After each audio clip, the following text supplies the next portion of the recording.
What happens when two of music's biggest powerhouses sit down for what should be a friendly chat, and it turns into one of the most uncomfortable moments in daytime television history? Before we get into this absolute train wreck of an interview, make sure you hit that subscribe button and drop a comment below telling me whose side you're on, because trust me, you're going to need to pick one after hearing what went down between Kelly Clarkson and Adam Lambert on her show. So picture this. Adam Lambert walks onto the Kelly Clarkson show set with his usual confidence. That signature swagger we've all come to know and love. The audience is going wild, cheering, applause, filling the studio. Kelly's got that big smile plastered on her face, arms open for a hug. Everything seems normal, right? Just another day, another celebrity interview. Another chance for two incredibly talented artists to celebrate each other's success and maybe share some laughs.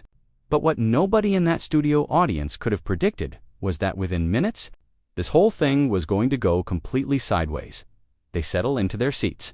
The applause dies down, and Kelly starts with what seems like innocent small talk. She's complimenting Adam's latest project, talking about how amazing his voice is, how she's always been a fan.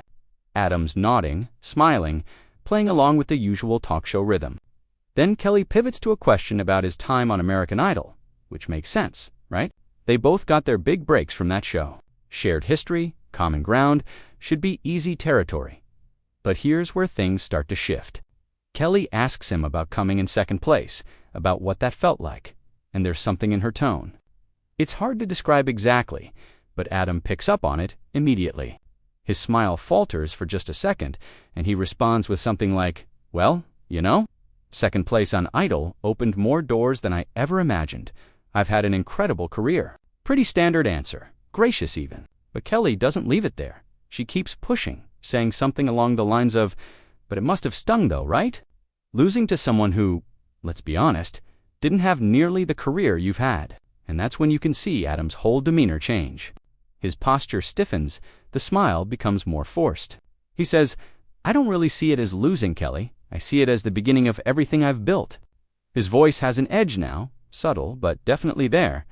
Kelly laughs, but it's not a comfortable laugh. It's one of those laughs that's trying to smooth over tension, but actually makes it worse. She says something like, "Oh, come on, we can be real here. You were the better singer. Everyone knew it. Doesn't it bother you that America got it wrong?" And now the audience is starting to feel it too. You can hear the shift in energy. People aren't sure whether to laugh or stay quiet. Adam takes a breath, clearly trying to maintain composure, and says, "I think America made their choice, and I respect that. I've never spent my career looking backward or dwelling on what-ifs, but Kelly's not letting it go." She leans forward, and here's where it gets really uncomfortable. She says, "I'm just saying, as someone who won, I sometimes think about the people who didn't, and I wonder if they feel like they missed out on something." And the way she says it, there's this implication hanging in the air. Adam's jaw tightens. You can literally see him processing whether to call this out or keep playing nice for the cameras. He chooses to address it head on. Adam looks directly at Kelly and says, "Are you actually asking me if I feel like I missed out, or are you trying to make a point about your own win?" The studio goes dead silent. You could hear a pin drop. Kelly's smile freezes on her face, and she tries to laugh it off again, saying something like, "Wow, okay, I didn't mean it like that. I was just, making conversation." But Adam's not backing down anymore, he says, "because it kind of feels like you're drawing a comparison that doesn't need to be drawn. We had different seasons, different journeys, different careers. I'm proud of everything I've accomplished, and I assumed you were too." Now Kelly's getting defensive. You can see it in her eyes, the way she shifts in her seat. She says, "Of course, I'm proud of my career, Adam. I'm just trying to have an honest conversation here. Isn't that what we do on this show? Get real with each other." Adam responds, "Honest is fine, Kelly, but there's a difference between honest and condescending." And there it is. The word is out there. Condescending. The audience gasps, a few nervous laughs scatter through the crowd. Kelly's face flushes red, and she says, "Condescending? I'm not being condescending. I have nothing but respect for you." But her voice is rising now, that defensive edge creeping in. Adam leans back in his chair, crossing his arms, and says, "Really? Because the whole tone of this conversation has been about me coming in second, about whether I have regrets, about whether my career measures up. That doesn't sound like respect to me. Kelly fires back. Maybe you're just sensitive about it. Maybe that's the real issue here. And Uno, the audience does not like that. You can hear the murmurs, the disapproval, even her own crowd is turning. Adam's expression hardens. He says, I'm not sensitive, Kelly. I'm aware. I'm aware when someone is trying to position themselves above me in a conversation. I'm aware when someone is using their platform to make themselves feel bigger by making their guest feel smaller. And I'm not going to sit here and pretend that's okay just because we're on camera. Kelly's mouth drops open slightly, like she can't believe he just said that. She sputters a bit, trying to regain control. She says, that is not what I'm doing. You're completely twisting my words. I invited you here to celebrate you, to talk about your success. Adam cuts her off. Did you? Because it feels like you invited me here to remind everyone that you won and I didn't. Like that's supposed to define either of us all these years later. Kelly's hands are gesturing wildly now, her voice getting louder. She says, you know what, Adam? Maybe if you weren't so focused on playing the victim, you'd see that I was trying to give you a compliment. Adam laughs, but it's not a friendly laugh. It's sharp, almost bitter. He says, a compliment. Telling me that America got it wrong and that I should be bothered by my own success story is a compliment. That's a really interesting way to compliment someone, Kelly. The tension is absolutely suffocating at this point. Kelly's producer is probably losing their mind in the control room, trying to figure out how to salvage this. The cameras are still rolling, capturing every painful second. Kelly tries a different approach, softening her voice. She says, look, I think we're misunderstanding each other here. Can we just take a step back? But Adam shakes his head. He says, no, I don't think we're misunderstanding anything. I think this conversation has been pretty clear. You have a certain perspective on success, and apparently, in your view, mine doesn't quite measure up to yours. Kelly's eyes flash with anger now. She says, that is so unfair. You're putting words in my mouth. Adam stands up. Actually stands up mid-interview. The audience gasps again. He says, I'm not putting words in your mouth, Kelly. I'm just refusing to sit here and let you put words in mine. Kelly stands up too, almost instinctively, like she's trying to match his energy. She says, so what? You're just going to walk out? That's your solution. Run away when a conversation gets difficult. And that's the moment where Adam's face changes completely. The frustration shifts to something else, something colder, he says. This isn't a difficult conversation, Kelly. This is a disrespectful one. There's a difference. And I don't have to subject myself to disrespect just because you have a talk show and a studio audience. Kelly's voice cracks slightly as she says, I have been nothing but kind to you. I welcomed you onto my show. I've supported your career. How dare you stand there and call me disrespectful? Adam's response is measured, deliberate. He says, supporting someone's career and respecting them as a peer are two very different things. You can do the first without the second. And right now, Kelly, you're proving that the audience doesn't know what to do. Some people are clapping, some are silent, some look like they want to disappear into their seats. Kelly's crew members are visible at the edges of the frame, clearly unsure whether to cut to commercial or keep rolling. Kelly points at Adam, her hand shaking slightly. She says, you are being incredibly unfair right now. I did not invite you here to tear you down. Adam picks up his microphone pack, starts unhooking himself. He says, maybe you didn't intend to, but intention doesn't erase impact. And the impact of this conversation has been clear from the start. Kelly's voice is almost pleading now. She says, Adam, please, can we just sit back down and finish this like adults? Adam stops, looks at her directly, and says, ... we are finishing this like adults. Adults get to walk away from situations where they're not being treated with respect. That's actually one of the most adult things you can do. And with that, he sets the microphone pack on his chair and turns toward the stage exit. Kelly's standing there, frozen, her mouth opening and closing like she wants to say something but can't find the words. The audience is in complete chaos now. Some people are shouting support for Adam, others are trying to defend Kelly, and the energy in that studio has gone from excited to absolutely explosive. But then, Kelly does something that surprises everyone. She doesn't let him leave. She calls out, so that's it? You're just going to make me look like the villain on my own show and walk out? No chance for me to defend myself. No chance for us to actually work through this. Adam stops at the edge of the stage, his back still to her. You can see his shoulders rise and fall with a deep breath. He turns around slowly, and the look on his face is exhausted, like he's already emotionally drained from this entire exchange. He says, "Kelly, what exactly do you want to work through? You've spent this entire interview making subtle digs about my career, my success, my place in the industry compared to yours.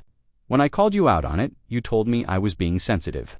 When I explained how it felt, you accused me of playing the victim. When I decided I'd had enough, you framed it as me running away. So tell me, what part of this do you actually want to work through, or do you just want me to sit back down so you can continue controlling the narrative?" Kelly's face goes through about 5 different emotions in 3 seconds. Shock, anger, hurt, defensiveness, and then something that almost looks like realization. She opens her mouth, closes it, then finally says, "I didn't realize that's how it was coming across. I swear, Adam, that wasn't my intention. I was trying to have a conversation about the journey, about where we both started and where we ended up. I thought we could laugh about it, bond over it." Her voice is softer now, almost vulnerable. But there's still that undercurrent of defensiveness. Adam walks back towards center stage, but he doesn't sit down. He stands there, arms crossed, and says, "Bond over it. Kelly, you don't bond with someone by constantly reminding them they came in second. You don't create connection by positioning your success as the benchmark that everyone else's should be measured against. That's not bonding, that's establishing hierarchy. And maybe you don't see it that way because you're used to being at the top of that hierarchy. But I'm telling you right now, from where I'm standing, that's exactly what this felt like." Kelly's shaking her head, and you can see tears starting to form in her eyes. She says, "That's not fair. I've never thought of myself as above anyone. I've always been the girl from Texas who got lucky, who worked hard, who appreciated every opportunity. I don't walk around thinking I'm better than other artists." Adam's expression softens slightly, but his voice stays firm. He says, "Maybe you don't consciously think that way, but Kelly, impact matters more than intention. And the impact of this conversation has been that I felt diminished, compared, and when I expressed that, I was told I was being too sensitive." The audience is completely silent now, hanging on every word. This has gone from a celebrity spat to something deeper. Something about respect and power dynamics and how we treat each other. Kelly wipes at her eyes quickly, trying to maintain some composure. She says, "I hear what you're saying. I do. But from my perspective, I was celebrating you. I was saying that you were the better singer, that you deserved to win, that your career has been incredible. How is that diminishing you?" Adam uncrosses his arms, and his body language opens up a bit. He says, "Because you were celebrating me in comparison to your own win, everything you said was framed as, you were better, but I won. You should have won, but you didn't. Your career is great, but mine came from the official victory. Do you see how that centers your experience and makes mine an asterisk? You can praise someone without making it about yourself." Kelly, "That's what I needed from this conversation. And that's not what I got." Kelly nods slowly, and for the first time, she actually looks like she's listening instead of just waiting for her turn to defend herself. She says, "Okay, I can see that now. I can see how the framing made it about me when it should have been about you. That wasn't what I wanted." Adam takes a step closer, his voice dropping a bit. He says, "Then what did you want, Kelly? What was the point of this line of questioning? Because from where I'm sitting, it felt like you needed to establish something, to prove something, and I became the vehicle for that." Kelly's quiet for a long moment, and you can practically hear the internal struggle. Finally, she says, "Maybe I did need to prove something. Maybe there's a part of me that still feels like I have to justify my win, like I have to constantly remind people that I earned it, that it wasn't just luck or timing or America getting it wrong. And maybe, subconsciously, I thought that if I could get you to admit that you should have one, it would somehow validate my career even more. I don't know. That sounds really messed up when I say it out loud." Adam's expression shifts to something almost sympathetic. He says, "It does sound messed up, Kelly. And here's the thing, you don't need my validation. You don't need anyone's validation. Your career speaks for itself. You've had massive success, incredible longevity. You're talented as hell. But when you make your success contingent on diminishing someone else's journey, even subtly, you undermine your own accomplishments. You make it seem like you're not secure in what you've built." Kelly lets out a long breath, and a tear actually rolls down her cheek. She says, "I think that might be exactly what I'm doing, and I hate that I'm doing it. I hate that I made you feel that way. That was never, ever what I wanted. This show is supposed to be a place where artists feel celebrated and supported, and I turned it into something that made you feel the opposite. I'm really sorry, Adam, truly." The apology hangs in the air, and the audience seems to collectively hold their breath. Waiting to see how Adam will respond, he studies her face for a moment, looking for sincerity, and apparently finds it. He says, "I appreciate that apology. I do. But Kelly, this is bigger than just this one interview.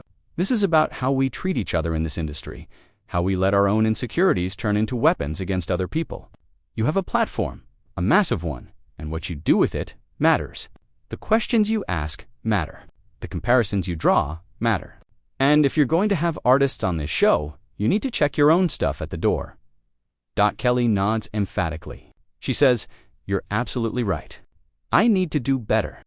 I need to be more aware of how my own issues are affecting the way I interact with guests. This has been a massive wake-up call, and honestly, I'm grateful that you called me out on it." Even though it's mortifying to have it happen on camera in front of everyone, Adam almost smiles at that. He says, "Well, you did create a show about real conversations and authentic moments. Doesn't get much more authentic than this." Kelly lets out a surprised laugh, watery and emotional, but genuine. She says, "I guess I asked for this, huh? Be careful what you wish for."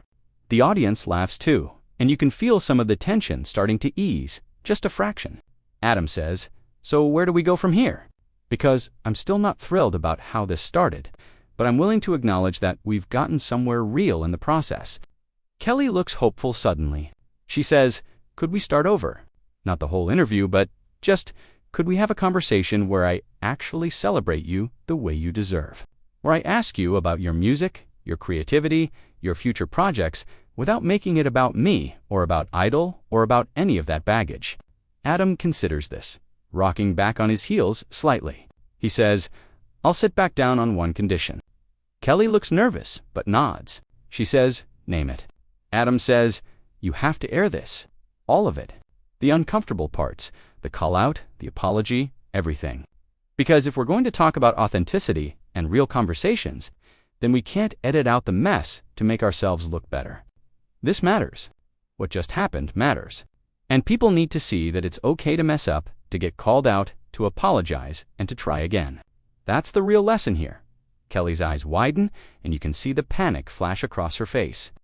Her producers are probably screaming in her earpiece right now, telling her absolutely not, that this is a PR nightmare, that they need to scrap the whole thing. But Kelly surprises everyone, including probably herself. She says, "Okay, we'll air it. All of it. You have my word." Adam searches her face one more time, then nods.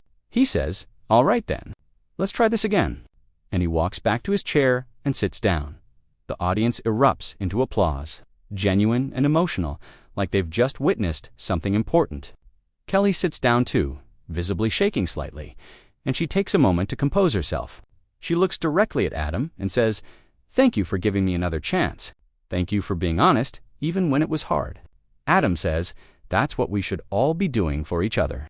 Honesty, respect, accountability, those shouldn't be radical concepts." Kelly smiles, a real smile this time, and says, "Okay, so let me actually ask you what I should have asked from the beginning. Tell me about your new music. What are you excited about? What's inspiring you right now?" And just like that, the conversation shifts. Adam lights up, talking about his creative process, about taking risks with his sound, about collaborating with new producers, and pushing himself artistically. Kelly listens, really listens this time, asking follow-up questions that are genuinely curious and supportive. She talks about loving his vocal range, about specific performances that moved her, about respecting his artistry. The difference is night and day. They talk about the challenges of staying relevant in an industry that constantly wants something new, about the pressure of social media, about maintaining authenticity when everyone has an opinion about who you should be. They bond over shared experiences of being in the public eye, of having their personal lives scrutinized. of trying to balance commercial success with artistic integrity. It's the conversation it should have been from the start, and you can see both of them relaxing into it. Kelly brings up his theater work, his time in stage productions, and asks about the difference between performing live in a theater versus recording in a studio. Adam talks passionately about the immediacy of theater, about feeding off an audience's energy, about the discipline it requires.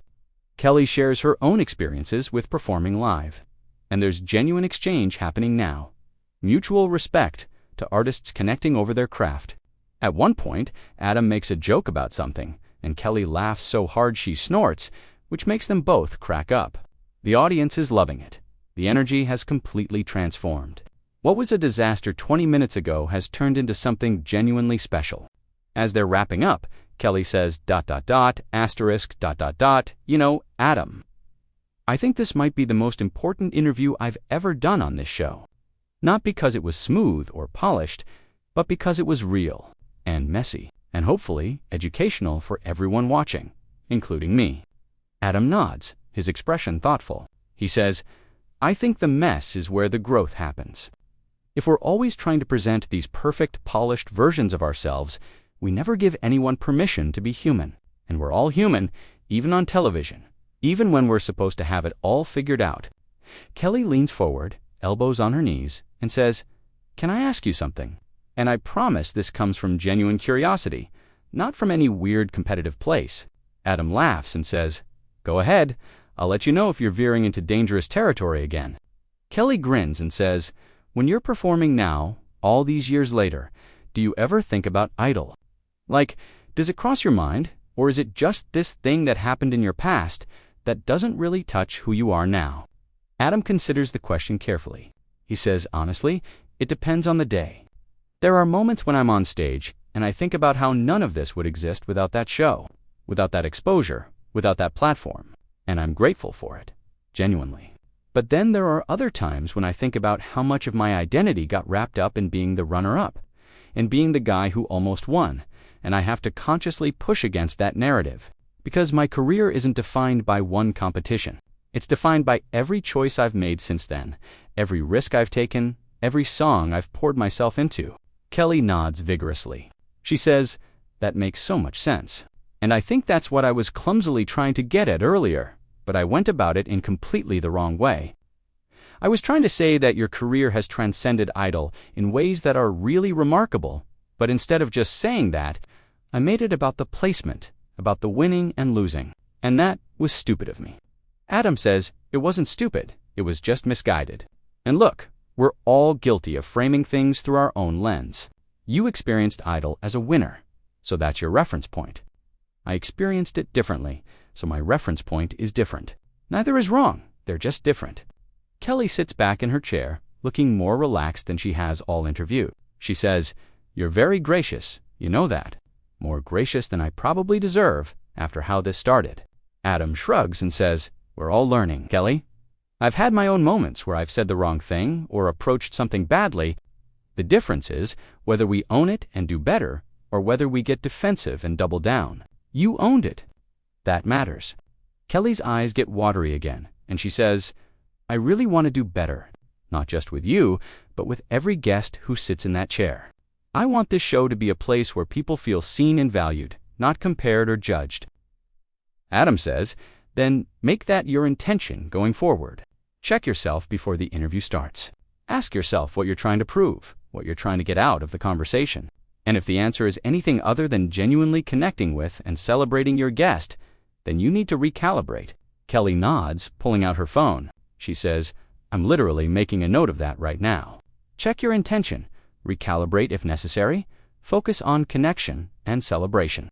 This is going on a sticky note on my dressing room mirror. The audience loves this, clapping and laughing.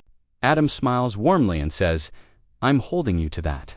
Next time I see a clip from your show, I'm going to be watching to see if you followed through. Kelly puts her hand over her heart and says, I promise you, this conversation has changed me. I know that probably sounds dramatic, but it's true. You don't get called out like this and just go back to business as usual. At least I hope you don't. At least I won't. Adam says, Good, because the industry needs more people who are willing to have these hard conversations and come out the other side better for it. Kelly shifts gears slightly, her voice taking on a more reflective tone. She says, "Can I tell you something? And this is going to sound vulnerable, but I think we're past the point of pretending to be bulletproof." Adam gestures for her to continue. Kelly takes a breath and says, "There's a part of me that has always felt like I had to prove I deserved to win Idol.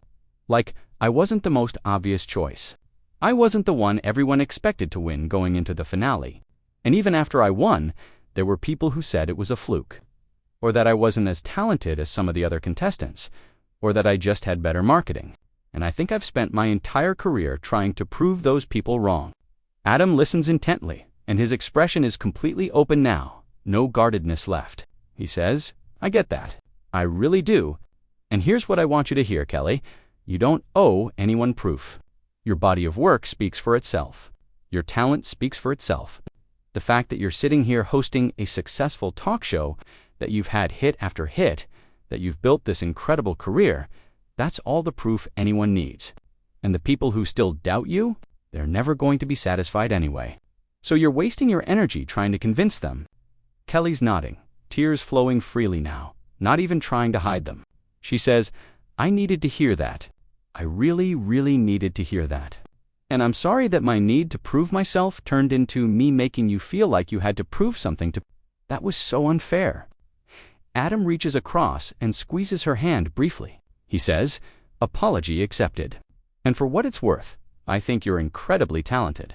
I think you've earned every bit of your success.